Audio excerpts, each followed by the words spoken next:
I'm gonna get us rolling right off the top here. We watched, as I now said twice, we watched Little Trouble in Big China. That's Um, right. I Big Trouble in Little China, you stupid fool. big. What did I say? You said Little Trouble in Big China, which would I be did We should make not. that movie. different. It would be Kurt Russell literally running around in actual China. Well, here's the thing. Here's the thing that I found really interesting for how good this movie is. Spoilers, I give it a very high grade. Also, if I had seen this movie as a child around the same time as I saw Ghostbusters and Ninja Turtles original movies, this would just be there with them. I don't know how I've never seen this. I feel like lots of my friends growing up loved it, but we never like rented it on a sleepover, and it's not that bad. Like there's some pretty good violence, and there's like one or two F bombs, but like this is a PG-13 movie. Like it's the same as Ghostbusters. It's maybe rated less. Yeah. So, You got it. That's- You know what you're talking about. This is a Ghostbusters, and I'm surprised you've never seen it. I am. it's Chinese Ghostbusters, honestly. And Kurt I don't know. and about Kurt that. I would just and call Kurt it Russell. akin to Ghostbusters. Kurt Russell is Star-Lord, and we'll get into that as we talk about it. And the There's connections also a little to. bit of Raiden from Mortal Kombat. Well, I think that Raiden from Mortal Kombat is based off of a like Chinese legend that this is using as one of its ghosts. Anyway, that's all stuff we'll get into as we talk about this. That's pretty much my history. I was gonna say, I'm pretty sure the people who made Ghostbusters probably watched this movie and didn't study ancient Chinese culture. They probably saw Little China. They're like, we gotta have like a guy who's like one of those guys from Big Trouble in Little China. Mortal Kombat is what we're talking about. You said Ghostbusters, Oh, sorry. but that's all right. I knew what you meant, but that's basically it for me. Like, I don't know how I've never seen this movie, and it's now a movie I'm going to watch probably twice a year to make up for the fact that these two dudes, the Wang and Johnny or Jim, Jack, they are fucking chef's kiss as a duo. I like how over time Wang like reveals that he's got crazy fucking kung fu power. But anyway, that's my history with this movie. I'll turn it over to Kaylin. What's your history with this film? Because before I say my history, am I allowed to make myself a drink? This much? What? I don't care. Okay. So my history. I thought you were gonna drink it and be like, I feel different. I feel stronger. I feel stronger. I feel like I'm not afraid. Yeah. The guy that like expands whatever. I actually haven't. I never saw this movie until I think a year ago on Netflix when it was on there. And also, yeah, I was happily surprised and impressed with it. And a nice little what would you call it? A fantasy action? Yeah. Yeah, it's a fantasy action martial arts. Yeah. It's like a martial arts fantasy adventure. They literally they go like it's like the second act is a literal adventure. Adventure. Yeah. Like, the slowest part of the movie is the beginning when Egg Shen is like, yeah, and then it goes and like runs to the. And then it's just fucking a solid hour and 35 minutes of just the best things I've ever seen. Also, that's the grandfather, Egg Fu. He's the grandfather from Three Ninjas. Egg Shen. That's where he's from. I was trying to remember where I knew him from. Yeah. Also, that very first scene wasn't originally in it. The studio or whatever made them add it, which I think would have been better if they started it the way they were supposed to start it. Also, chalk it up to Carpenter for like doing everything in a movie again or whatever, right? You know, I've heard that what you just said before, like it wasn't supposed to start that way. Like I know that they added that afterwards because it was unclear that Jack Burton was supposed to be heroic throughout the movie. Like, he is very much an idiot throughout. Yeah. But as a kid, I remember, like, that intro, like, I always got so excited with a guy being like, well, you mean magic exists? And he's like, yes. Like, just like that whole little bit, I was like, oh my god, what is this movie about? And then it's just about magic the whole time. So, like, I kind of like it, and, you know, maybe it probably wasn't needed, but it did jazz me up as a kid. I had a thought that I had started before that I just want to finish now because it kind of pertains to where we're at in the show. But I can't believe they never did any sequel. This character lives and dies in this movie. There's a comic book sequel, then that's it.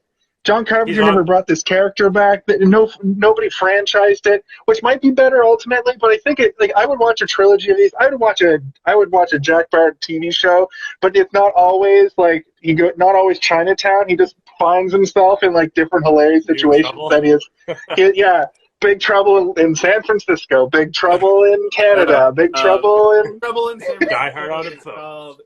It's called this movie, and then Big Trouble in LA is called Escape from and then Big Trouble in New York is called Escape from New York. But also both made by John Carpenter. But I think the reason that this movie didn't get any kind of subsequent sequels is because John Carpenter doesn't like making sequels, one, and also this movie made no money. Like, it did not do well. It didn't perform well at all. No. I could see that. People would be in the theater like, what the fuck is this? It's like super creative and very much like if you were to have to draw a line down what PG-13 is, this is like that's a hard one. This is the line. This is like where you like they have like prostitution that they're dealing with. Like, they don't. It's not. But no nudity. No nudity. No nudity. But like, they're dealing with like very mature, set pieces where it's like, we're taking these people to work in the sex trade, like the underground dark sex trade. But like, they don't really like throw that in your face. But there's a moment where Kurt Russell's like, all right, so I want a lady with green eyes. Can I? That's one of my favorite bits. Yeah, and you're like, he's just going to a whorehouse in the they call it the exchange too. Like, it's not. And the scene in the elevator where they're all going, "Ooh, I feel so good. I feel hot." Like, that's cocaine. Like, that's an allegory or a metaphor for like they're all hopped up on cocaine drink. They just keep talking, like yeah. when it starts to lull, he's like, "Is it hot in here, or is it just me?" It is very much like a crazy 80s drug world. So, Kaylin, were you had you finished your origin story with this movie? Yes, I was about to give it back to you, Jason. My origin story was last year, and I have started loving it since then. All right, well, that leaves Steve then. You're the most familiar with this movie, I believe. I think you saw it young. I saw it young, but I saw it at a point that was appropriate. This movie is like Ghostbusters 2 or a few of the other movies that we've discussed before where I'm like, I watched it too young. I think I watched this like perfectly at the right point in time where I was like familiar enough with like practical effects. Scary stuff was still scary to me, but not too scary, and I could tell the difference between things that's supposed to be scary on screen that would terrify me and things that are like, it's spooky and it wouldn't freak me out. So I wasn't like, oh god, like everything in this movie is fine. It's like Ninja Turtles. Like Ninja Turtles, I had the same effect towards when I was a kid. Where, like, there were certain things that were scary to me. Sometimes even things that weren't meant to be scary. Like April O'Neil when she first sees the Ninja Turtles and she would scream, and then she's like Splinter, and she screams even louder and runs out. That used to scare me. Yeah, that's how easily scared I was. But this movie, everything was nice, and I only saw it, I think, once when I was very young, and then I didn't see it again until I was maybe like 23, and it was when I was working in a warehouse scenario, and like I heard somebody be like, well, the check's in the mail, and I was like, I know what that's from.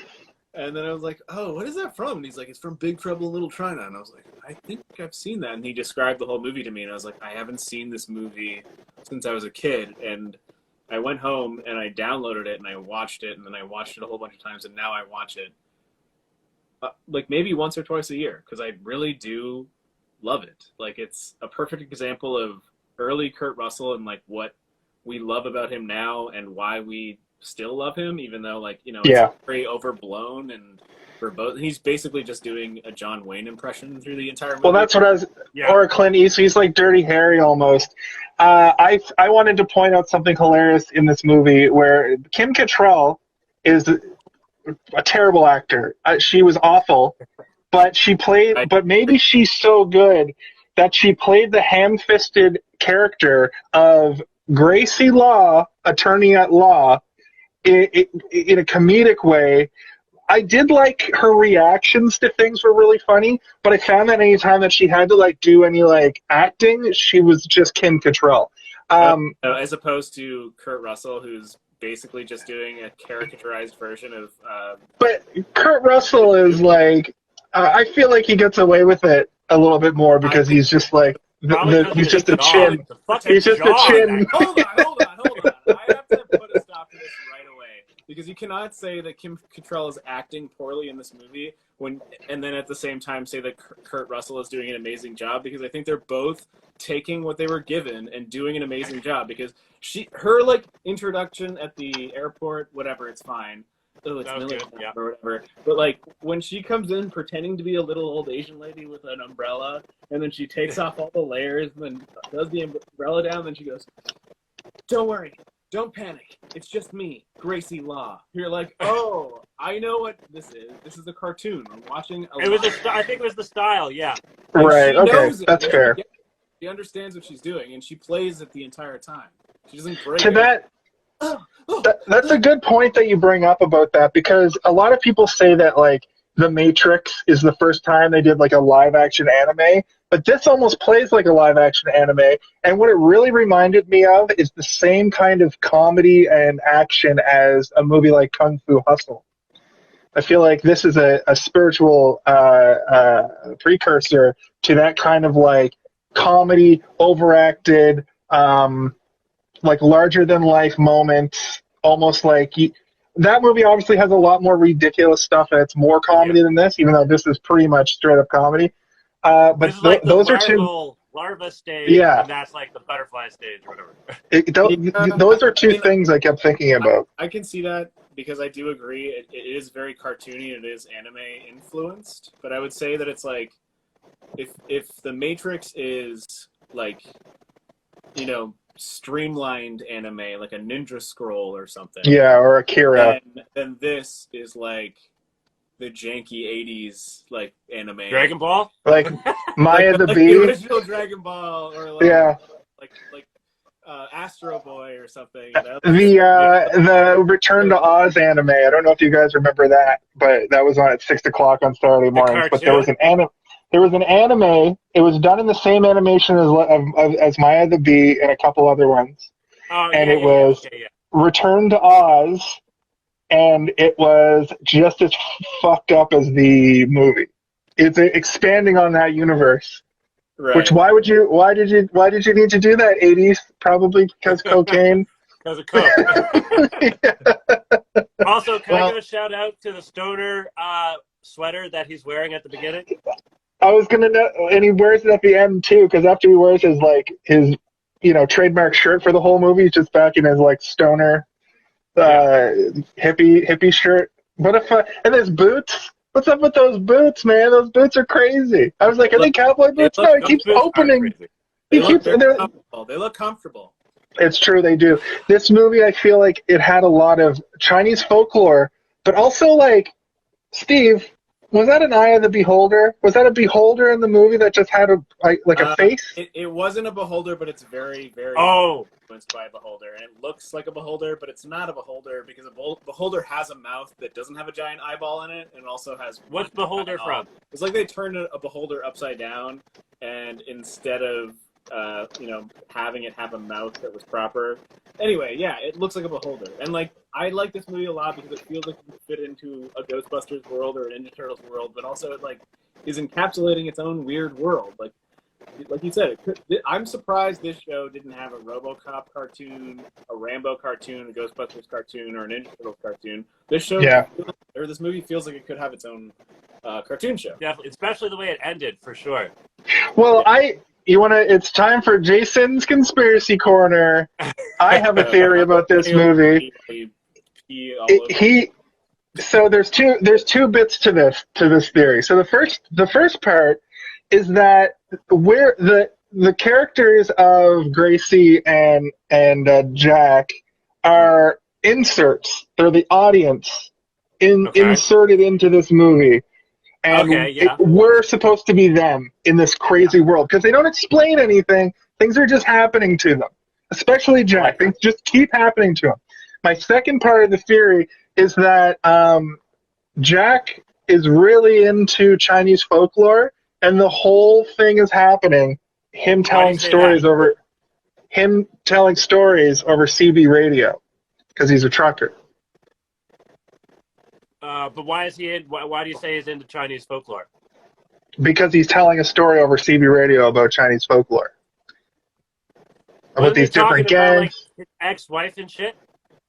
Oh, no, at the end? I mean, the whole time. The whole time. He doesn't pull in to gamble. He starts telling a story over CB radio that is he just tells the story of the film. The original podcast. Yeah. Well, I was wondering that about CB radio. I was watching something else that had a CB radio component to it recently, and I was like, do these guys just get on the radio on long rides and just tell each other? Joyride? I heard most of what you said.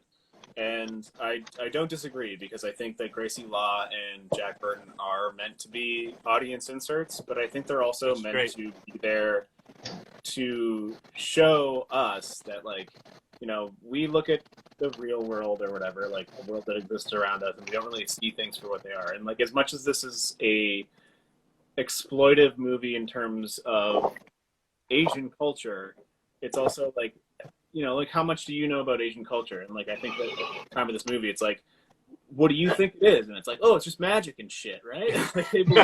And electric spewing ghosts and a 12-foot tall ghost man. Yeah, and so John Carpenter, and all the things that you thought were just actually real, and they were tucked away in a little corner of Chinatown in San Francisco. Let's make it real, and it's so good and entertaining, but at the same time, it's not really offensive because the two biggest idiots in the entire movie, actually the three biggest idiots in the movie, are the three dumb white people who think they know what's going on. Gracie Law, a little bit elevated because she at least is I know what's going on here. You don't. I know everything about this whole layout of this entire gang organization. And then there's the journalist who's her looking for a story, but she's just also there to be her friend or whatever, tertiary character.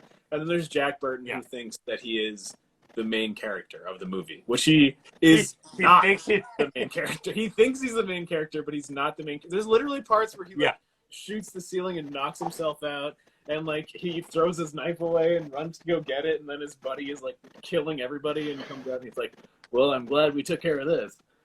That was a big moment for me. That characterization was such a big moment for me watching this movie because I love Guardians of the Galaxy so much, and Star-Lord specifically is Jack Burton, right down to the first line you get.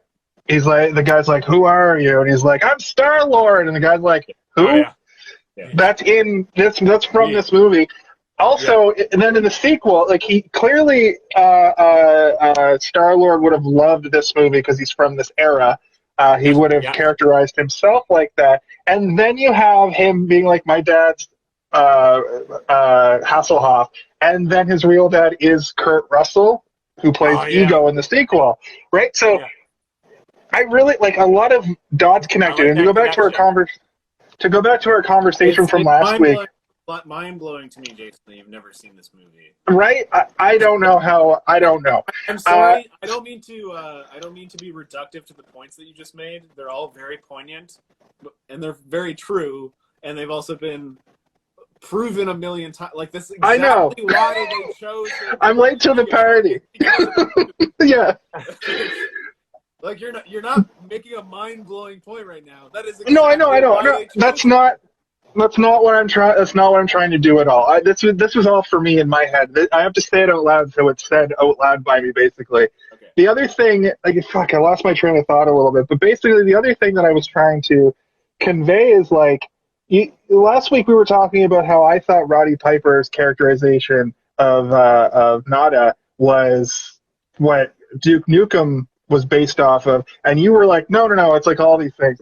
I would go so far as to say that, like, visually, Duke Nukem is like more Jack Burton, even, So these are just things that I was thinking. Wait till we watch the rest of John Carpenter's catalog. So it'll be like, you know what? Maybe it's Snake Plissken.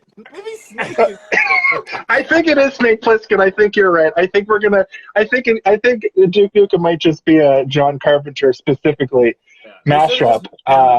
With long hair, bald on top, sunglasses, and a synth in front of him. Ding, ding, ding, ding. The music in this was incredible too, dude. The music in this. Did you listen to Carpenter's always killing it. The song at the end? The like, big trouble. Yeah. That's John Carpenter singing that. Oh my god, that was so good. So why do you think you didn't see it before? I think what happened was what happened with Steve in other movies, where I might have thought the kung fu was like super gory, and to that point, like that fight at the beginning between the two gangs was like, there were some pretty graphic moments. Like he breaks his arm, breaks it backwards, smashes the guy's head into the wall, and it just like crumples. That kind of stuff. I have a theory that it is that this movie did not do well in theaters. And I don't think my parents were familiar with it at all. Maybe your parents weren't either, and that's why they didn't show it to you. Like, they were familiar with Ghostbusters. They were familiar with, whatever, insert whatever movie here, Jaws, whatever. They probably also got promoted differently, too. It probably didn't get promoted at all. It was probably... Yeah, there were probably no trailers. Yeah, and so... My dad was a home movie guy. Like, he would... Sorry, go ahead, Steve. Sorry, I'll save it. No, I think we're like on a slight delay where we're both like, no, you go. No, you go. No, you go. I'll go. Okay. Like I said, I think this movie was not the same thing as Ghostbusters. It was not the same thing as Jaws. It wasn't the same thing as E.T. It wasn't the same thing as all these movies that came out before we were even born. It was a movie that existed and maybe played on cable once in a while, and then maybe there was some weirdo dad who, when you went to a sleepover, they would have the VHS, and you'd watch it and be like, what is this movie? I've never seen this before. The same thing with Evil Dead for me. Like, I watched Evil Dead way, way too young and didn't see it again until I was like a hungry adult looking for weird shit to watch. And, and I've told this podcast many times that fucking RoboCop broke my brain because I watched it when I was literally like 6 years old. And that's why I couldn't handle gore until fucking 10 years ago. And my dad I texted my dad and I was like, why have you never shown me? He hasn't gone back to me, but I imagine he's going to say, he hasn't said anything yet, but I imagine what he's going to say is either I didn't know about that movie till much later, or I couldn't get my hands on it because we didn't really go to the theaters as a kid. He would he had a direct line to the guy who like had the movies, right? Like retail. So when they came out, he would just get a list and he'd be like, I want this and this and this. So I'd get these movies right when they came out, but he'd pay like $60 for them because owning a movie back in the early 90s you had to pay $60, which is crazy because you paid the retail price. I don't remember that, but yeah, now you pay $60, you get a steel case with a bunch of discs and you get director's commentaries and like 5 other versions of the movie. Jason, as much as I like your breakdown of that scenario, I think the reality is probably that your dad maybe saw it in theaters and didn't care for it based on the reality or reaction of like his friends. How did you make your phone do that? It's like his friend said it sucked, and then he believed it sucked, and he never wanted to watch it again. My dad would love this shit. Like I'm gonna at Christmas or whenever I go down next time, I'm gonna bring it with me. Sure he would love this shit. My dad. I'm not saying that I love it now. I'm saying that maybe at the time, but it's true. That is the issue with most John Carpenter movies outside of the Halloween. A delayed appreciation. It's yes. And like I think The Thing is the only one that like broke that barrier of like John Carpenter movies are great. Like he had to be attached to something else, like a Christine or something like that, where it's like Stephen King was attached to it for people to take interest. The reason why I think that it should hold a bigger place in my life is because I love John Carpenter, and I know that there's many people that love John Carpenter. I'm just talking grand scheme, you know. But it's because all my friends. It's all my friends. I when I was in my 20s, everybody was like, "You've never seen Big Bitch in Little China, Big Trouble in Little China. You never saw it. You never saw it." And I was just like, I don't know. Maybe when I was a kid, like I used to do that thing that you hear people do. Now I'm trying to make up for that by actually watching all the movies. But I'm sure I saw it when I was younger. I used to be that guy, and I made all those movies. I think I've gone through them now. I've watched over 400 movies in the last two years and 1 month, and I'm trying to just get all those movies in that I ever said that about. And this is definitely one of them. And I'm definitely saying that I cannot believe that I never saw this. But at the same time, now that Steve, like what you said, I think that's the most likely thing that happened. It just wasn't advertised properly. There were no sequels. You didn't go to the movies and see a movie poster for it because it came out a year before I was even born. So it wouldn't have been like in the zeitgeist while I was alive. So it probably just came and went. And then in like the late 90s, early 2000s, probably had a cult resurgence. That's what I assume. Yeah. Steve, quick side note. What were you drawing before this episode? Yeah, sorry. Somebody asked me, what kind of glove are you wearing, sir? And I was like, I forgot I had it on. I draw digitally, and when you draw digitally, your hand gets stuck on stuff, so you wear a glove to make it glide around easy. I was drawing... Well, I guess I can show you. I'm not going to do it. Yeah. Inside, first viewings. Check it out. It doesn't look like much, but this is what I was drawing just before we started.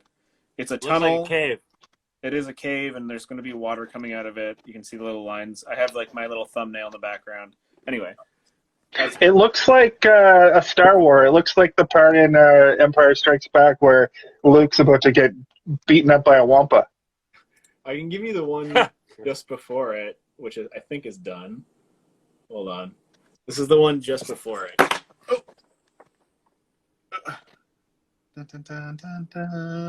Nice. Cool. The person looking up at the moon. Cold? No, they're in like a room, and that little orb is like their friend that talks to them. It goes, "Oh my god, we need to get out of here." Anyway, sorry, this has nothing to do with the podcast. It's Big Trouble, Little China Pictures. Yeah. So I quickly. So last week, Steve, you spent the whole episode doing the plot synopsis. We talked all through it. It's not a big deal. We don't have to do this movie is going to be impossible to do a beat by beat. I know. I'm gonna give a plot synopsis. I've been thinking about it, and it's very quick. And then we can just go back to talking about whatever. All right. Basically, what happens is Snake Plissken. Okay, I'll go fast too. Snake Plissken, aka Jack Burton, is a man of the road. He's Tim Burton. Burton, not Barton. Tim Burton. He's a man of the road. He's a cowboy. He drives a steel truck, and he rides it from town to town. And he gets embroiled in a situation where he goes to gamble against his buddy Wang, and he beats his buddy Wang, and his buddy Wang is like, double or nothing. And then he beats him again. No. He says nothing or double. Okay, whatever. He does. Pedantic. That's awesome. It made me laugh every time he said it. Nothing or double. I'm like, that ain't pedantic. Right. Anyway, what ends up happening is while they're going to, Jack's like, I want my money now. And Wang's like, we've been friends for years. And he's like, no. I want my money now. Let's go get it from the restaurant you own because you own a restaurant and I drive a truck. Yeah, I'm not pulling any cargo right now. I got nothing. I got $1,000. Give me my money. So anyway, $1,048 to be exact. Right. The subtitles was actually wrong on that too. He said 1,048. It said 1,248. Anyway, so when they're going to get the money, they end up. Do they go to the airport right away, or do they see the fight first? He has to go pick up the girl. Yeah. Right, they go to see the girl. That's where they see the death gang. The those glasses. Those glasses were tight as fuck. They were like white, almost like Yeezy glasses, but just like one split. Those were very anime bad guy glasses where they had absolutely definitely a giant plastic thing that like over accentuates the way that their eyes look, kind of thing. It's like it was good, very cool. So Wang's going to pick up his girlfriend, who he's saved up all this money to bring over from China. Meanwhile, there's this other girl there who Jack is like, "Yo, what's her deal?" And he's like, and Wang's like, "That's a lawyer." And he's like, "How do you know that?" Yeah. And then anyway, then a gang comes through and grabs the Wang's girlfriend. And then 1 minute for a second. The soundtrack starting from the when they grab him, the music goes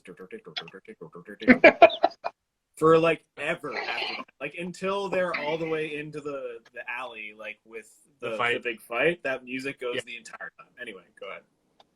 So so essentially they're like, "What the fuck, you took my girlfriend," and they pursue them back to Chinatown. And when they get to Chinatown, they're driving through an alleyway and they see these two gangs fight. And then it's like, at this point I'm like, oh, it's just going to be kind of like Rumble in the Bronx. It's going to be like, on the cover, I know there's a literal magician on the cover of the movie, but I'm still at this point, like, there's no real, like, there's magic, but there's some guys who do an electric trick at the end of the movie. Nope. Guess what happens? 3 crazy electric mages come down and just disrupt the whole scene. The two gangs that are fighting, they just start fucking it up. I don't know what the point. The one guy with like the saw blades on his hands, I don't really know. He's going to walk up to a guy and just like do that to his face with the saw blades spinning. Well, he can move his arms around, and he basically just has razor blades, like saw blades on his arms. Fair enough. So they bounce. What ends up happening is the truck gets stolen by the gang. I am skipping stuff here for the sake of time. Lots, yeah. This movie has too many points. You can't. There's no way to go through it like this. Yeah. Essentially, what happens here in this middle of second act is the truck gets stolen, and then they go try to find it. And it turns out that they get embroiled in this next plot that is these mages. This main mage has his mage cronies, and the mage cronies are trying to collect a woman with jade eyes. And the only way that this one mage, who's an old 2,000-year-old dude who has got a corporeal form, it's like who's an old man, but he's trapped in this like tomb of like underground sort of place where he can't leave unless he goes non-corporeal and turns into the 7-foot ghost man. He needs to marry and get the blood of the jade dragon-eyed Chinese lady. But now 2 green-eyed ladies have fallen into his lap, so he's like, "I'm gonna marry both of them." And then Jack's like, "So much now." Fuck that. Almost the whole movie at this point. Yep, I did. We're gonna talk about all that stuff. We're gonna go back and talk about it. Then they go in. They try to rescue them. Doesn't work. They leave. They go back. Finally, they get the gang, the yellow guys, the yellow gang. They have yellow on their gear. Not racist. They go. Nobody. I didn't need to say that. I didn't need to say that. They go back down. They rescue the ladies. The guy, the grandfather from Three Ninjas, Egg. His name is Egg. He gives them a special serum that allows them to fight these guys properly. Then he's like, "We got to have them get halfway married so he can get her blood on him, so he can become corporeal, and so I can kill him." He kills him. Meanwhile, there's all these monsters down there. There's monsters. There's like a snake fish thing that comes out of the wall. There's like a melted Harry and the Henderson monster who looks like a Sasquatch kind of thing. He looks like Predator and Predator and Sasquatch had a baby. And like I said before, a beholder, but he's just all eyes and not enough tendrils. What's Beholder from? What's that from? From Dungeons and Dragons. Yeah, it's a Dungeons and Dragons villain, which is very powerful and scary because they can see all possible realities and know what you're going to do when you're going to do it, and they basically know you. Damn, how the fuck do you beat that? Oh, wait, you don't think about what you're going to do. Exactly. Yeah, you got to Stay Puft Marshmallow Man that shit. So anyway. Stop breaking the camera. So anyway, they save the day. They kill the guy. There's lots of great action. And then, Jack's like, on to the next town. And that's when I immediately looked up if there's a sequel. Yeah, nah. Nope. Nah. Awesome. What an awesome ending. So good. Well, it's like he's Han Solo in that moment. Nah. Nah. And it's a real, like, so what I found funny about their whole, like, love story is he oogles her, tries to feel her up, and she's like, stop. And then he kisses her for no reason, and she's like, what are you doing? And he's like, I don't know. And stop rubbing yourself up against me. I'm getting horny. And then they're in the elevator, and they kiss, and she's like, are we doing this? And he's like, yep. And then they come out, and he's got makeup all over his face. And then at the end of the movie, they talk it out, basically. He's like, people tend to get sick of me when they're around me for a long time. And he's like, well, why don't I could settle down here. We could make a run at it and try to, get a place. I'll come off the road. And she's like, no, that's not necessary. We just get like a little tiny cab for your truck. We have enough room for 2 people back there. And they both kind of just look at each other and go, nah, I'm probably not going to do that. Which opens it up for a sequel, and then as he's driving away, he's about to tell the story on the CB radio. That's where I came up with the theory that this was all happening while he was driving, but then they cut to the back. I like that. And the Sasquatch predator monster is somehow crawls out from, like, very creature feature-y, crawls out from underneath the truck, I guess. And then credits, and then the great song by John Carpenter, which is just about what the things we've witnessed, which all great 80s movies have. Lethal Weapon had one. It's a Lethal Weapon. So that is basically the plot of the movie. I did the opposite of what Steve did last week, where he took They Live and turned it into an hour-long telecast about They Live. I feel like I may have. We also did the opposite of what you two did last week, which was interrupt me every fucking 5 seconds. Because I promised you I would get through it fast. And Steve, to your point, all that stuff in the middle, we can just talk about how great it was and bring it up. This is basically, I skipped all this stuff where the old man tells this whole plot to Kim Cattrall. She's like, what are you talking about? But I think the plot segment should be just 2 things from each act, and we'll get through her. But I did like you telling the story of They Live, because this movie has a lot of stuff to talk about, and They Live doesn't have a lot to talk about. No, They Live. Because it's it took us 2 hours. And finds out that aliens have been manipulating the wealthy to join them in their alien plot, and then he finds out and then decides that he needs to stop it. So that's what this is kind of that, but with more comedy and Chinese folklore. Yeah, and it's also not specifically Chinese folklore, we should say. It's like a bunch of different folklores kind of mixed together. Okay. But, it has a lot of some of the best Chinese actors that have existed in Hollywood. Your boy from two of our previous movies he loves is in it. I mean, James Hong is one of the best actors, period, and he's been working consistently forever. I think he's like he's 92 years old. James Hong is probably, for people who are going to stumble across this who don't know a lot about movie and TV, he's best known for Seinfeld. He was the episode best known for that anymore. I stopped progressing mentally in 1999.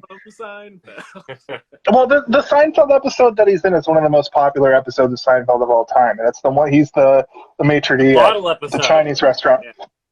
The bottle episode. Cartwright?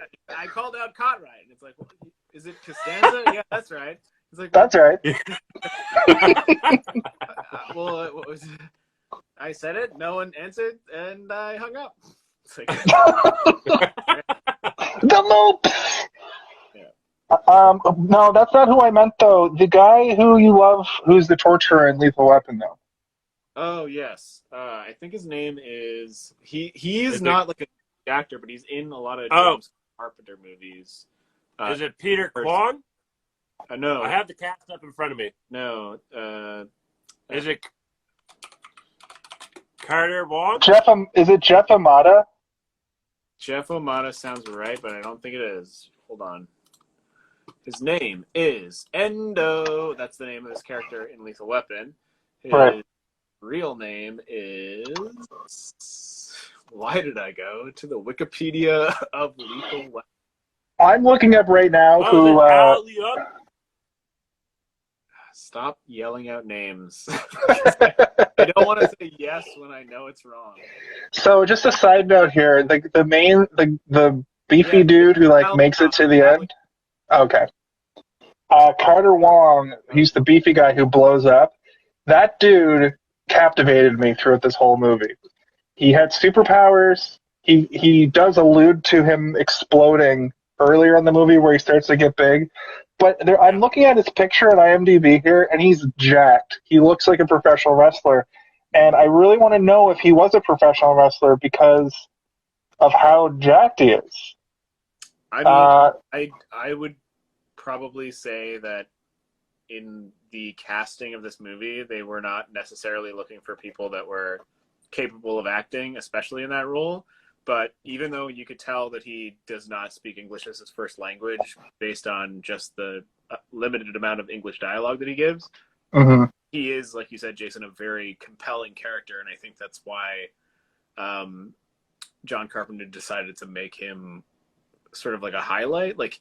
Because the other two characters, clearly, I think one of them doesn't speak any English or any words at all. The guy with the hair.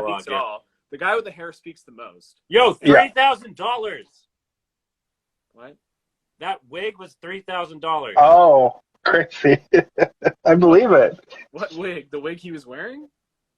Yeah. Well, I did some research on the movie, and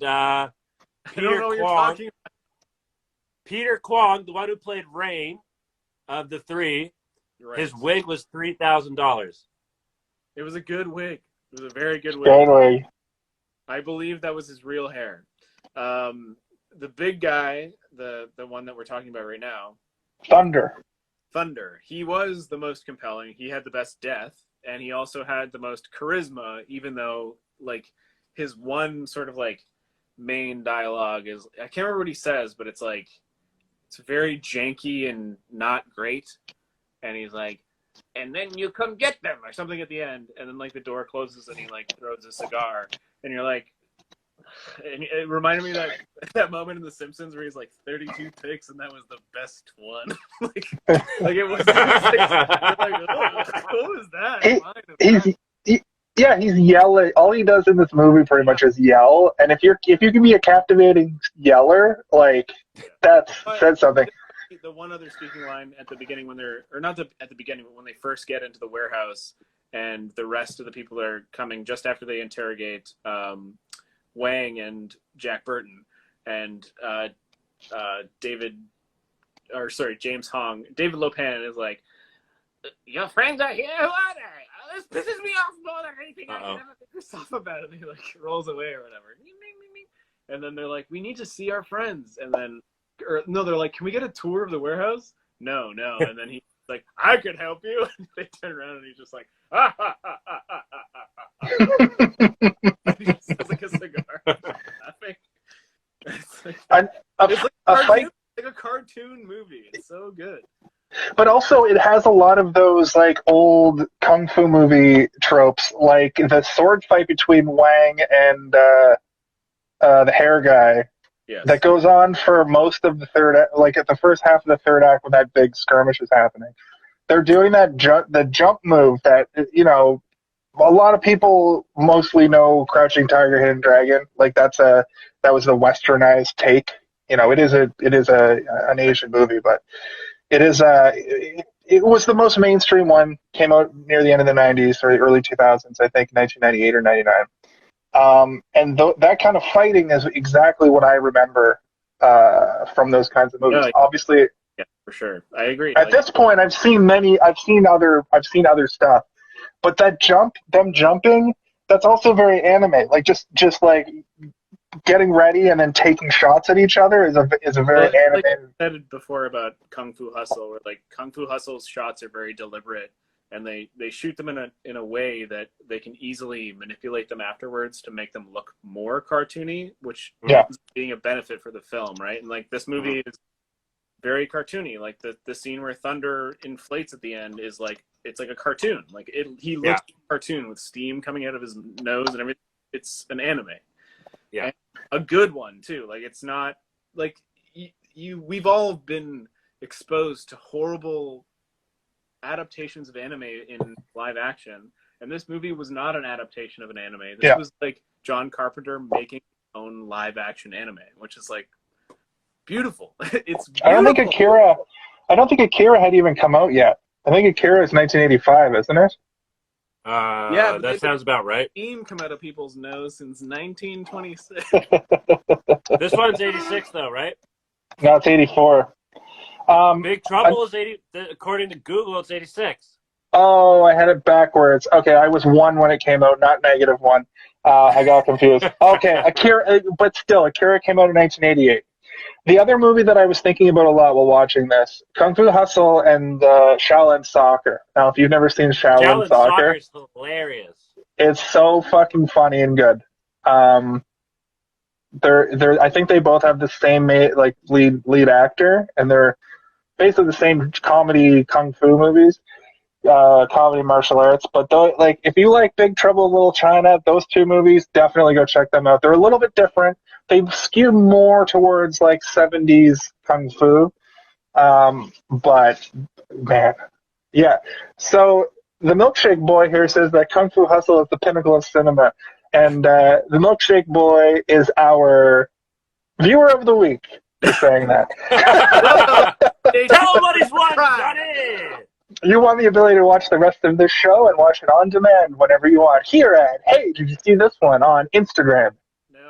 I agree, though. I think that Kung Fu Hustle is actually a extremely good representation of how somebody can take what we would consider animation, the style of animation, and put it into reality and make it not uncomfortable to watch. There are so many. I think a really good example is like Michael Jordan stretching his arm at the end of Space Jam. It looks creepy and weird. Or any other example of like somebody being manipulated and their skin gets all rubbery. It's strange. I think The Mask is a good example of how it works. Like it works. The Mask was Jim Carrey's a rubber-faced man. Yeah. Jim Carrey's a rubber-faced man though. And like he somehow is a cartoon character that has been incarnated into real life. I think you saw the same TikTok because was it about the One Piece casting? How are they going to do the main character from One Piece's stretch arm? And then they showed pictures from the original Space Jam. Maybe, yes. I don't know. But if I did, I agree with everything they said because they ruined One Note. I hate Death Note. I hated Death Note. I hated it. What I'm saying, the live action. This is an example. Kung Fu Hustle is a very good example. This is also a good example of how you can take certain things within animation, translate it to real life, and not have it come off as I'm going to use the word unnatural, but obviously it looks unnatural, but it looks good, and it looks not like roll on the floor laughing or run out of the room creepy. Like you're just it was well executed. That seemed good for what was happening in this moment, which is like, again, I'll go back to Lopan when he's like, he looks like a weird Muppet, and all of a sudden his head glows and his hands glow, and you're like, whoa! And for a second you thought it was the real old man, and then you realize it's a puppet when he starts to glow. Yeah. The practical effects in this movie, top to bottom, were all what I love about 80s creature movies. Yeah. And what I love about 80s... That Wookiee sucks. That weird like the guy who... The dog one? Yeah, the dog man. He sucks. That guy sucks. It looks like they took the Harry and the Henderson and melted him. Monster. Like his jaw is like it's not... Okay, fair enough. But the Beholder and that fish thing that comes out of the wall, I thought those were awesome. And that fish thing was good, yeah. And they only show it. The Beholder looked great, and when he started to glow, I had a moment where I was like, how the fuck did they do this effect? And to talk about the special effects in this movie a little bit more, they weren't so overdone. They used a lot of very subtle things where, for instance, when the mages come and attack the brothel and the ceiling's blown out and they show shots of like above, they only show like a little bit of green. You know, they don't overdo it. They don't like try to do a whole sky. The electrical effects were very cool to me. They looked really good considering the era. Like, they look good for now, in my opinion. But the sound effect, the Foley artist... Lightning was like the first effect they That's made. true. in history. So, yeah, they're like... Yeah. But the Foley art for the electricity, the sound of the electricity was especially compelling to me because it sounded weirdly like a bunch of springs bouncing, which to make that sound effect, instead of it going just having like a sort of nondescript sound represent the electricity sound, I thought that was really really clever. And I just, how did I never see this movie? What do you think they did? I think they took a bunch of springs and like bounced them off.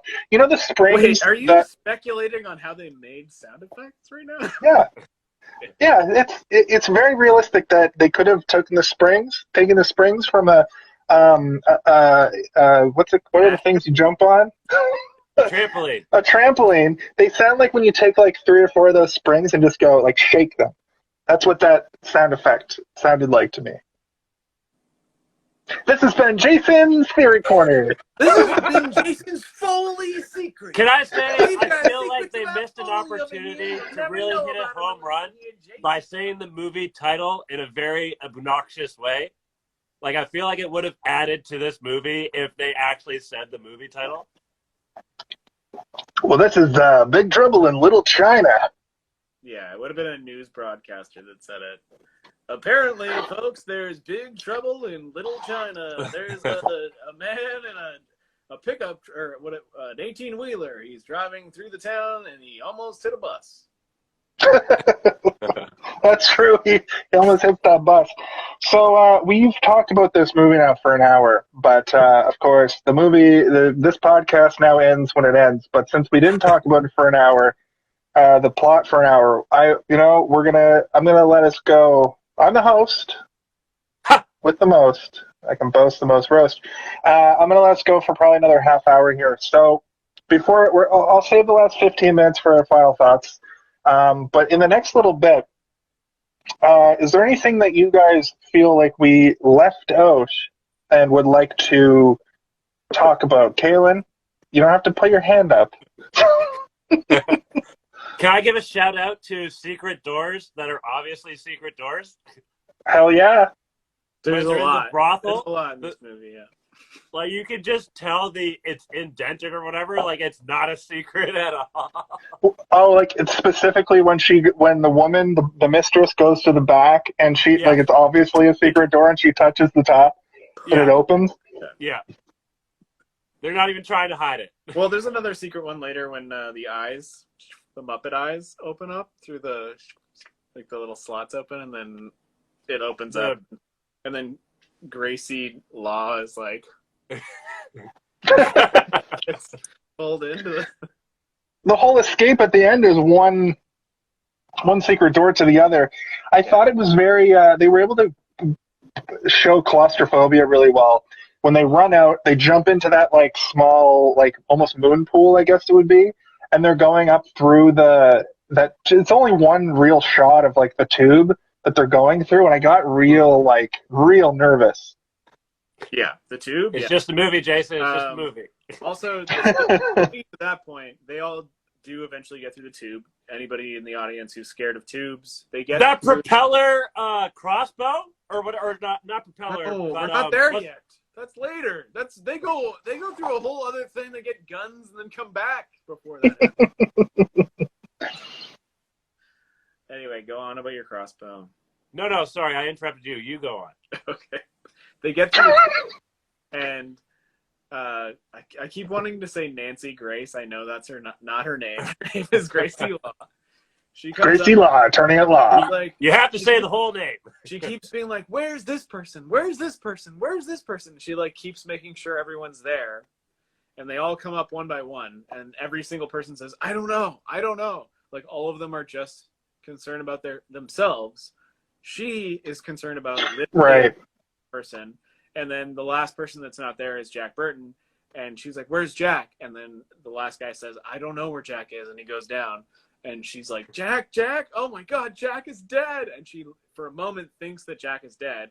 Jack pops up, and they look at each other, and she hugs him, and is like, Jack, you're alive. And then he kisses her, and she's like, what the? And he's like, sorry, I'm just, I still feeling a lot of crazy shit. I almost died.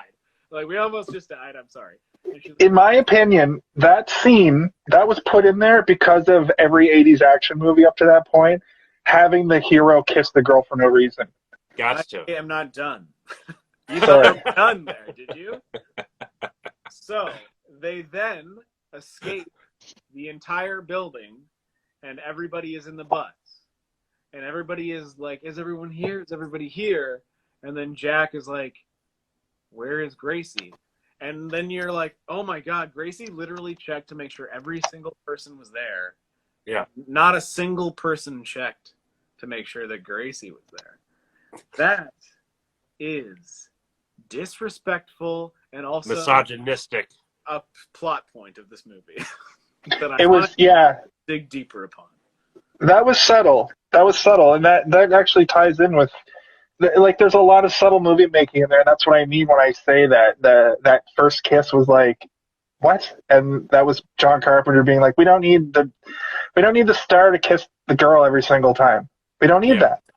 Yeah. It doesn't make sense in a lot of movies, let alone the movies where it flat out doesn't make sense. Here's the other thing is that the second kiss that they have only stands to, one, strengthen the end of the movie, which I think you guys already talked about. When I was pissing, I could hear you guys talking about it. Yeah. And to make him have the sort of like disenfranchisement or like unknown discomfort of having something on your face that you don't realize is there. And the entire last fight, he has like smeared lipstick on his face that he doesn't realize is there. And he doesn't know. No one ever tells him, but he has like... Well, she wipes it off his face, and she wipes it and she's like, go get him. Yeah, but he still has it there. He still got it in his mouth. And it's on his teeth and everything. Like, when he's talking, it's like on his teeth. And it's like... It's so good. Unbecoming, and he kills the bad guy before he kills any of the bad guy's henchmen as well, which is great. He kills the boss, and then he has to kill the boss's henchmen on the way out. There was that other weird subverted moment where, to speak to his like bumblingness, where the samurai guy is coming at him, and he's got the sword up, and he pulls the knife out and pokes him with the knife, or the knife comes out of the bottom of his boot. And then he's like stuck with this dude who's pinned to the ground, and there's all this shit happening around him. I think we see 4 or 5 of those dudes like jump at each other with the swords, and he's just like, oh man, what do I do? I'm stuck here. This dude's on top of me. He's dead. What do I do? I thought that was great. And I didn't think about it until you mentioned it after, Steve, that he bumbles through this whole movie. He doesn't really have... It's his whole thing, yeah. It's a shtick. Literally, the beginning of that fight, he like tries to shoot a round into the air to like... Stealing his balls on him. In the head. Everybody else is fighting, and he gets up and he's like, well, I guess the fight has started. It's cool. So, I've gone through all my notes. I didn't take a lot of notes for this because I knew that it would be easy to talk about organically. So, is there anything else you guys wanted to mention before we kind of wrap her up here? I got one. Okay, good. Okay. I'm pretty sure it's at the airport when one of the like thug guys pulls out a butterfly knife or whatever, and they do the whole like butterfly thing, and then he's so like caught off and like confused, like what? Like I don't know why, but I just loved that. Okay, what happens is the guy pulls out a butterfly knife and flutters it in his face, and he opens it. And then he opens a baton, like a collapsible baton, and then has both of them. And then Jack Burton says, where did you get that? He's like, and he's trying to like not get stabbed and beaten to death. Yeah. Good, yeah. It's a good part. Yeah. Also, when I think it's after the alley fight and Jack and Wang escape or whatever, and then they go out to another alley or something, and Wang splashes puddle water on Jack's face or some shit like that. Yeah. Because he looked at Lopan when Lopan was like, ah! Like when his like eyes and mouth were glowing, and he's like, somebody looking at me with glowing eyes, then his mouth glowed. And then he just puts puddle water in his eye to wash it out. Yeah, that is extremely good. Yeah, like those little tiny moments are the thing that make the weird stuff seem somehow real, I guess. Like when you run over a giant man and then he comes out and screams at you with light out of his eyes, and then yeah, in the corner and somebody's like, here, use this puddle water in your face. And you're like, okay, let's keep going. There was at that point in the movie, I'm going, there's already these like electric dudes show up, like the three guys, and I was like, what is this movie? And then as soon as I saw him barrel into the Lopan, I was like, oh, is this going to be a thing where like they accidentally kill like a mystic guy and then a bunch of stuff starts happening? But no, he goes under and just pops up on the other side. There's also a great scene where when they're like running away, they run back through where the fight had happened, and the three mages were just like mowing the guys down. And I thought that was such a cool little scene that that stuff was still happening. Where in most movies, like a thing happens and a thing happens and a thing happens. You never have a war movie where like two guys escape from the war situation they're in, and then they run back around through the scene. You know, it's the first time you see Jack Burton actually like understand what's going on, because like every time up to that moment, he's just being like, come on, Wang. What do you mean, Wang? Wang, what the hell's going on? And then he says, like, what about those guys in the yellow turbans? They were winning. What happened there? And then the other people are like, the three storms. And he's like, what? And, like, that was him running by. And, like, he had just seen all these people, like, winning a crazy street brawl that broke out during a funeral procession. Yeah.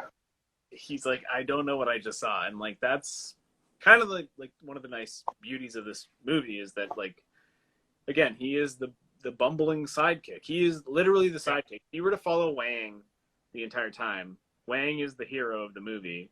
And if you were to follow this movie traditionally or properly, you would see what Wang's journey is, rather than it told through Jack Burton, which is just like him being like, I just want my truck back.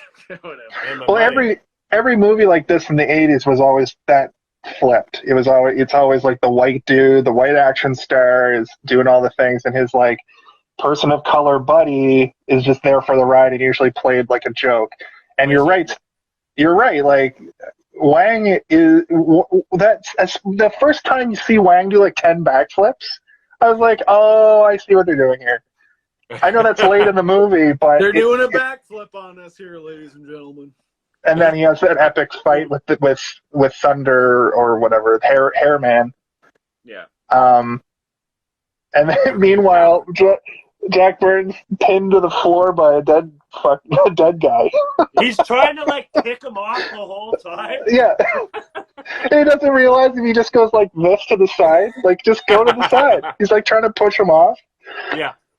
But he's got a knife jabbed in him, so it's like anyway. So I think we're gonna wrap her there and take us to our final thought portion segment of the evening. Oh, can I say one more thing? Yeah, Galen, go ahead. Apparently, this was I don't speak like I can't read Chinese characters or whatever, but apparently the last scene with like the lightning forms the character for Carpenter. Oh, that's on brand. That's on brand because of They Live in that last scene where the news is talking about him and George Romero. He's a self-insert. He's telling us the story personally. He's presenting it to us. He's sitting on the couch next to us being like, watch this movie I made. You're weird, I'm weird. Let's go weird. I don't think I understood what you just said. Can you say it again? So when Me? I say character, Oh. so like we have an alphabet and Chinese characters, right? So I don't remember. I was just doing some research or whatever, and one of the last scenes around the end or whatever with lightning. I don't know what scene it was, but the lightning forms the character for the word Carpenter. Oh, okay. Sorry. Yeah. When you said the lightning forms Carpenter, I was like, for a minute, I was like, what does that fucking mean? I thought you were like making like a really deep statement. No. The lightning forms his whole career, his next few movies. What do you mean by that? That was just me being dumb. Sorry. And I'm not deep. Don't worry. You'll never have to worry about that, Steve. That's why I was so confused. I am good at doing that. I am very good at doing that. He's not deep. He's my brother. So yeah, I'm just gonna. I'm going full host mode. I'm just gonna go first because I can. I did it. I made a TikTok about this immediately after. You can find it over at Important Influencer on TikTok. I did a 3-minute quickie little. Basically, just talked about all the things we talked about in a very much more concise form. But I gave this movie a 4.5. And I gave it a 4.5 to make up for the fact that I had never seen it. It's brilliant. It's a cult. It's got to be a cult classic, even though you don't hear this come up a lot, like. But I also feel like I do hear it come up a lot, which is I'm having a weird issue with that, where I feel like people talked about it all the time. I don't want to cut off your final thoughts, but like the rights to remake this movie are owned by Dwayne "The Rock" Johnson, and he wanted to make a remake of this movie for a long time. And oh my God! He knows why this movie is so good, but at the same time, watching the Jumanji movies recently, I think maybe he does. So I think he could potentially remake this movie properly. I'm not gonna lie, I kind of like those new Jumanji. Well, I haven't seen them, but I assume they're very tongue-in-cheek because it's actors acting like other actors. That's the premise is hilarious to me. Yeah, and I think that if he was to do it appropriately, I have no reason to doubt Dwayne Johnson at all. I think that he is a very smart person, and I think that he understands cinema. I think his dad's Canadian. This type of cinema. His dad is Canadian. I think that he could. I think he could do it, but I also know that if he's going to redo it, he's going to be Jack Burton. Yeah. Which would be great because he could play that bumbling. Yeah. But they would add that extra element where he's huge, he's giant, and he's in all these tiny places, but he's giant, and that's comedy. That's comedy to me. So just to round out my thought here, I really think that this is a good B, not even B. Like I would say this it didn't reach blockbuster status because it didn't make blockbuster money, but I think Where They Live might have been a movie that they just put out. It's not really a B movie, but it's in the spirit of B movies. This feels like just as it's a parody or a satire of action movies of the era, and this movie would work a lot better in the 2010s when those kinds of movies were being made. Satires of other genres. Right. It's a genre film, but taken to the way of comedy. And I absolutely loved every moment of it. And you're right, like putting that little bit on the beginning to just be like, I can do magic. Like that was the slowest part of there's no real lulls in this movie. It's like a sprint. The sprint. Yeah. And I watched it in a couple sittings today because I didn't want it to end. I could have sat and watched the whole thing. And it's only an hour and 40 minutes, which I love. I'm really getting that like long movie fatigue. Even for MCU movies, I have the Eternals to watch. We watched Karate Kid, and even that's 2 hours and 20. Well, I mean, I usually bring up my friends that I watch the movies with that had issues with it. No issues the whole time. At the end of the movie, Ryan said, "That was fun. That was a fun movie." Yeah. Yes, that's exactly right. It is fun. And I think John Carpenter, did he write the script as well? I believe he did, yeah. I don't know for sure. Like, don't quote me, but I think... He usually the case. kind of like weird things where he's like, I have an idea. Screenwriters W.D. Richer, Gary Goldman. I remember hearing that name, and David Weinstein. Okay. Ugh. Never Einstein's around here anymore.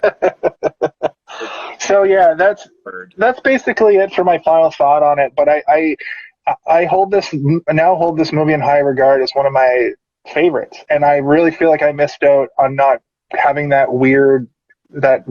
friend's weird dad show it to us at a sleepover. I did have that. I almost thought Darkman at a sleepover, but I thought that was a straight horror movie. It turns out it's like the one where he goes invisible.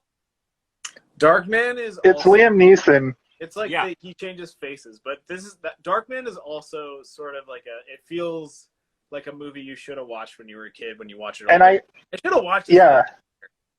I remember that sleepover very vividly because I went into my friend's bedroom and was like, that movie's too scary for me. Yeah. And that's just what it was because I saw RoboCop when I was 6 and it messed me up. Bada bing, bada boom, here we are, happily. So, to continue with my plotting from the beginning, I'm going to go with Kaylin next. What are your final thoughts on this epic film that I gave probably way too high a mark for? It's not too high. It's well deserving. It's a great adventure from front to back. All the characters, nailed their what they brought to what was required and then some. I definitely enjoyed and we kind of said something about it earlier. I really want to see someone make a movie about it's starring the sidekick, but they're, you know what I mean, but it's not actually starring them kind of thing. Like, I would love to see a modern version of that. I did enjoy watching, who, going in or whatever, the audience probably expects Jack to be, the hero kind of guy, but he's just this bumbling guy fucking around, like, a truck driver kind of thing, right? And it was true to character, I think is like the best part of it. I don't want to rate things by numbers anymore. I want to say that's the main thing. That's totally. I started that over 2 years ago now, and I've kind of shot myself in the foot with that rating system. But I'm going to stick to it because it's out of 5, but really it's out of 10. So you pick whatever you want to do. Don't give it a rating. I don't fucking care. Oh, look at that in the background. We're right on time. What is that, Willow? Credits. No, it's Romancing the Stone, which I am going to watch because it looks like a decent movie. It's fine. It's fine. Fine movie. Kurt Russell I give this an enjoyable sitting back on the couch, smoking a fatty Bobatti with some munchies, and smile from ear to ear. Go check it out. Well. All right, Steve, I guess he gives it a smile from ear to ear. Just before we get to your final thought, there's one thing we didn't bring up, which was a great, to our point, that this is sort of like a satire parody of these kinds of movies. Egg literally is like, do you want this giant, Dirty Harry gun? He's like, no, I'm good. I'm good. I thought I think that was the moment where I was like, oh, I see what they're doing here. Sorry, I just wanted to throw that in because I forgot to mention it from earlier. But yeah, go ahead, Steve. Oh yeah, Jason, I have this for you here. Don't worry, it'll make you feel like Dirty Harry. Take it. Yeah. I'm good. I got a knife. You want it? Oh, okay. I'll give it to my friend over here. Yeah.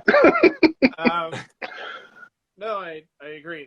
That is the reason that makes this movie great. Is even the characters within the movies are making assumptions about each other, and they don't fully get to a point where they confront each other about it. But there's like the point where Jack Burton walks in the room and he's like, "You speak English?" And the guy's like, "Who is this guy?" It's just an Asian man who speaks perfect English, and instead of just speaking to him, he says, "Do you speak English?" It's like, who the fuck is this guy? And like the Dirty Harry moment is like the reverse of that, but like, you know, it's not as impactful, but it is. I assume there were people in the audience who's like, yeah, take the Dirty Harry gun. What are you doing? No, this automatic machine gun, this like handheld machine gun that's been doing me well throughout the movie. I have always liked this movie since I was a kid. Didn't even realize that I liked it as a kid. Was reintroduced to it because I worked in a warehouse for like a small period of my life. I was shipping or receiving. What? Shipping or receiving? Is that what you just said? Yeah, I'm curious as well. Both. That's what most warehouses do. That's import, he makes, export. He makes a good point. Warehouse that only ships. I mean exporting. Usually receive as well.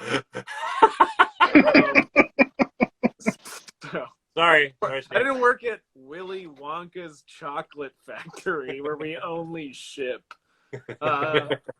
So I worked there for a long while, and then I was put on a night shift. And then, like, when you're on a night shift, there's like not a lot to do. Like, you do your work, and then you're like, I have 4.5 more hours to pretend like I'm doing work. So I guess I'll just talk to these people. Did you make a bed out of anything?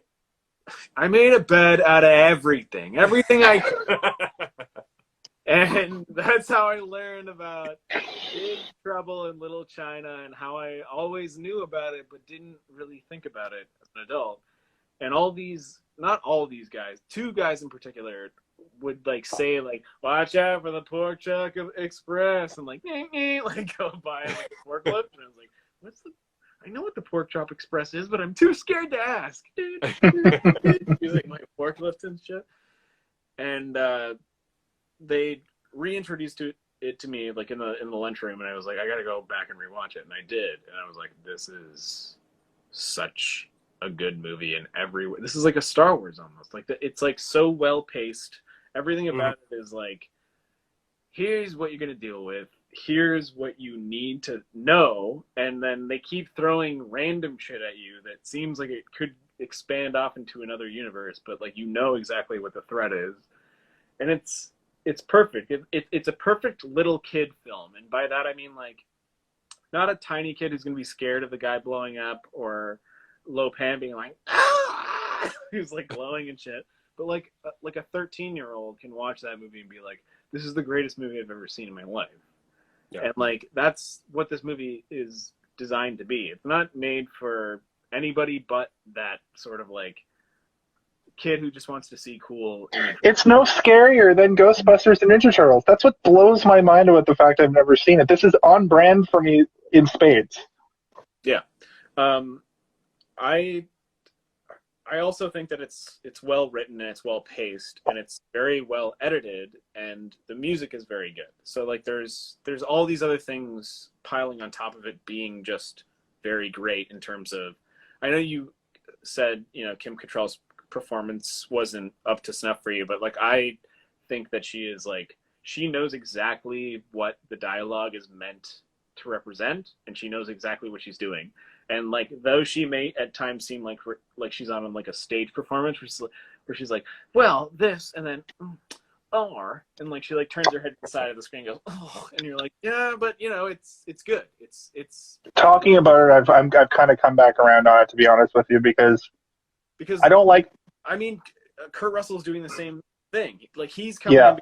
Well, remember when he comes in with the phone? He's like, we work for the telephone company. And he's just like waving a phone around. Like that's. Well, I'm trying to get my truck back.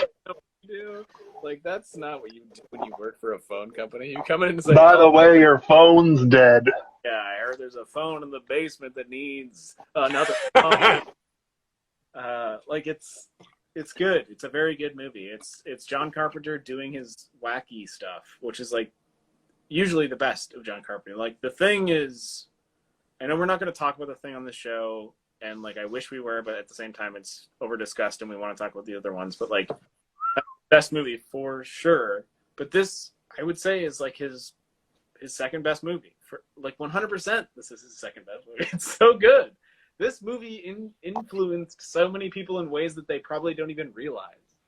I was watching this movie and realized that a lot of my like D&D shit that I do, I was like, oh my god, this is just David Lopan I've created. I was thinking about your D&D, and I was like, has he ever? I wonder if he's done like a, like a Chinese Asian folklore. Like they go into this place, and it's like suddenly like everything is very like. I haven't, but I've done an old man in a wheelchair who is like astral projecting himself as a young. Like I've done that before, where he's like, "This is what I want to look like, but this is what I actually look like." Well, I another thing I thought about too is in Final Fantasy 14, the MMO that I play, they did a whole expansion where they go to the Far East, and suddenly everything, even though it's a game from Japan, everything's suddenly all super Asian, and I was like, yeah. Just put like hilariously bad white people into these situations, and just go full on, As like weird as it is to talk about, because we are three white men. Yeah. To me, at least, I don't know. I'm not Asian. I cannot talk to the racism that this movie might push forward, but I have always felt, or not always, but like since I understood being an ally in terms of like racism, like it's like I never thought this movie was overly racist in terms of the sense that like white people are overpowering the movie, because I wanted to bring that up. Yeah, I think Carpenter was conscious there's a about world that exists Yeah. that he understand, and the white people are too dumb to understand it, and they're almost like too blind to really realize that it's there. And even though it's like magical and stuff, that's like us. That's how we look at everything. Here's another magical thing. Here's another example of something I saw recently that I always thought was fine. I watched the first Karate Kid recently, and while me and Madison, my wife, were watching the movie, we were looking at. Daniel-san was an asshole the whole time. No, he's a dickhead, but we were. That's a different conversation. But as far as Mr. Miyagi, I was like, this is kind of handled with respect, considering it's this movie is 1984. That's why I got confused. This movie's he's handled with respect, but articles we were reading online were like the Asian community at the time was kind of like, oh, he's a mystical Asian guy. That's racism. But as compared to other movies where they're outright just straight racist, like this only feels racist if you make it racist. If you take it for what it is, as like the whole thing is ridiculous. It's also kind of treated with respect. It's not like racial slurs. They don't like Chinatown in downtown Toronto. There's not going to be a guy being like, "Leave Jack Burton alone." We know that magic doesn't exist, but like the way that white people look at Asian culture or any other culture, you look at it with a certain sense of mysticism because it's foreign to you. So like there's magic there, and like that's what I guess the conceit of this movie is that like there's a whole world that exists outside of your own, and you looking onto it, it's magical.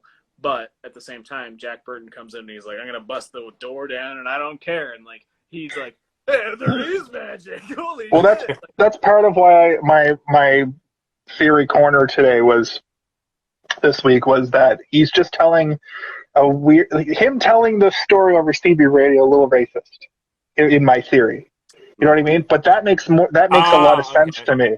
That makes a lot of sense to me of him being like, well, I went to Chinatown in San Francisco and I saw this fucking magic. Right. It's the classic, like, I heard it from a friend of a exaggerating friend kind of thing, yeah. Which I like because, like, this movie, like, again, I worked in that warehouse, but it was also, we did deliveries, right? So I worked with, like, these old guys that... Export. Some of them were on long-haul trucking routes and stuff, and they would talk about how, like, I would be driving in the middle of the night, in the middle of nowhere, down a long stretch of highway that would take us 7 hours to get across it, but there would be no one but me and the radio, and I would pick up the radio and just talk into it and hope that somebody else would hear me, and then eventually somebody would pick up and talk back to you, and you would just talk to that person for the entire trip because you had nothing to do. And you're like, that sounds like a weird torture that I never knew existed. Like, put me in front of a car that I had to make sure went down a straight line and I had a radio that I could talk into, but maybe no one will ever talk to you. And then all of a sudden someone's like, hello, I can hear you, buddy. And you're like, oh, I'm in Chinatown in San Francisco, and this crazy thing happened to me. In San Francisco. So with that, ladies and gentlemen, this has been this week's episode of Hey, did you see this one? And we talked about the movie Big Trouble in Little China. And I think that we kept it pretty concise this week because I'm your host and I have a lot of hosting experience in keeping it. And because we are, what's the word, respectful co-hosts, not interrupting you. Yeah. Thank you. Steve last week got a little bit bombarded, but I last week was a special episode where... Sorry, Steve. It was a Friday night. We were all having a little bit of Friday fun. But with that, I have to ask the titular question. Hey, did you see this one?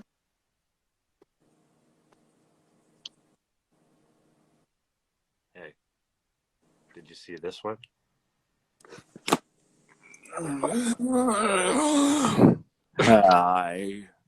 I saw it. For Steve and Kaylin, as always, I'm Jason. For Jason and Steve, I'm Kellen. For Jason, for Kaylin, for me, Steven. I saw it all. And we'll see you next week when we escape from LA. No. Escape from New York. We're gonna there. A prince. I'm pretty sure we're gonna go in someone's mouth. Darkness. Oh, we're doing the darkness. Yeah. Okay. Well, we'll see you next week when we do the darkness. The Prince of Darkness. Well, we'll see you next week when we do the Prince of Darkness. Thanks for joining, Zach Rosenart.